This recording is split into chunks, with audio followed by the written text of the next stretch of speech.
C'est un lieu unique à la lisière de Paris, la cité universitaire internationale. Un modèle du vivre ensemble, imaginé au sortir de la Première Guerre mondiale. Ici, chaque pays a sa maison.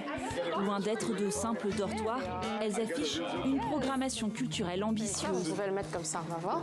Ce soir, le Pavillon du Canada organise son festival annuel de poésie. La maison en tant que telle, elle représente un peu le Canada. Chacun vient avec son héritage. Il y a vraiment de tous les continents.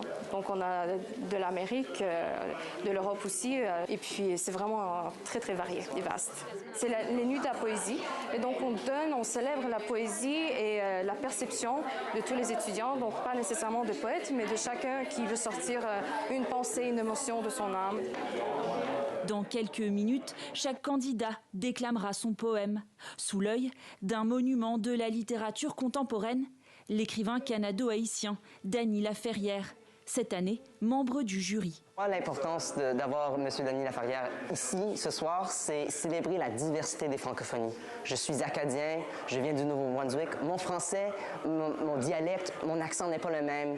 Et je pense que M. Laferrière, ce qu'il représente, c'est une francophonie multiculturelle, de toute racine, de toute place, pays du monde. Parmi les participants, des jeunes venus de l'ensemble du campus défilent sur l'estrade, avec des textes souvent inspirés de l'actualité. Ma langue parle. Elle parle minoritaire, sans drapeau, sans peuple uni.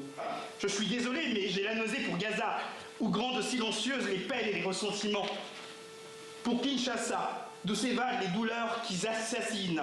Les fleurs tombent du ciel avec une beauté mortelle. Sous la couche de pierre, des os brisés. Mes poèmes, il était partiellement sur la guerre, parce que je pense que la guerre fait partie de la paix, malheureusement. Pour moi, c'était un signe que les gens compatissent, qu'ils sentent un peu la même chose que moi, même s'ils n'ont pas vécu ça. Anna Luznik.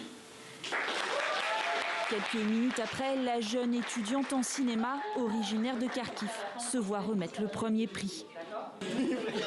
S'ensuit une séance de dédicace.